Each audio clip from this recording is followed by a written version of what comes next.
Bonjour à tous. Aujourd'hui, regardons comment les obligations liées à la durabilité peuvent être intéressantes, tout du moins pour les émetteurs.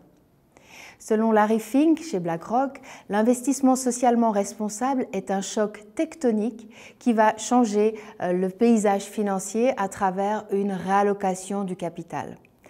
Les flux qui entrent dans les fonds ESG, dans les ETF, sont colossaux et c'est une tendance qui s'accélère. Et certaines compagnies voient les opportunités et s'engouffrent dans la brèche. Tesco est le premier émetteur à avoir émis une obligation liée à la durabilité, qui était également liée à une offre d'échange sur 8 de ces obligations conventionnelles existantes. Avant de plonger dans le sujet de Tesco, regardons tout d'abord quelle est la différence entre une obligation durable et une obligation liée à la durabilité.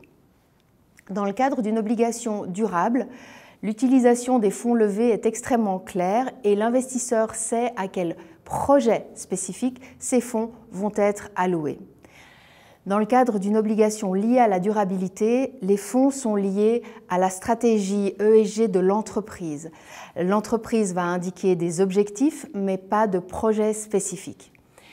Donc moins de transparence autour de l'utilisation des fonds qui est compensée par un engagement de l'émetteur à atteindre certains objectifs.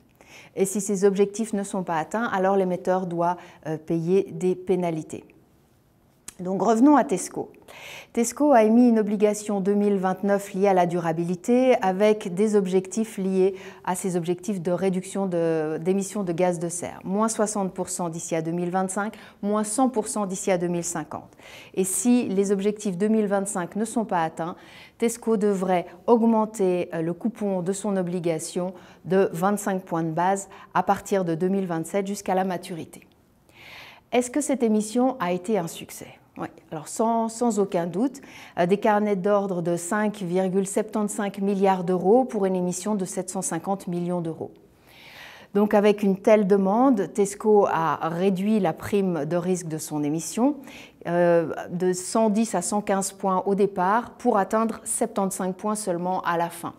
Donc lorsque l'on pense à 25 points de base de pénalité qui doivent être payés sur 3 ans par rapport à 35 points de base d'économie annuelle au moment de l'émission, est-ce que cette pénalité est réellement si lourde? Et puis, au-delà de cette question, il y a un aspect un peu schizophrène dans les obligations liées à la durabilité pour les investisseurs, puisque des objectifs de durabilité non atteints veut dire bonus financier. Et ce bonus aussi va peser sur la flexibilité financière d'un émetteur, un émetteur qui n'était déjà pas parvenu à atteindre ses objectifs de durabilité lorsqu'il avait plus de moyens financiers. Par contre, dans le cas de Tesco, pour l'entreprise, son opération de gestion de passifs a été un grand succès. Les économies sont impressionnantes puisque l'entreprise a échangé des obligations qui avaient des coupons entre 2,5% et 6,125% pour une obligation avec un coupon de 0,375%. Donc, comparé à cette économie, avoir un impact durable, finalement, est un peu la cerise sur le gâteau.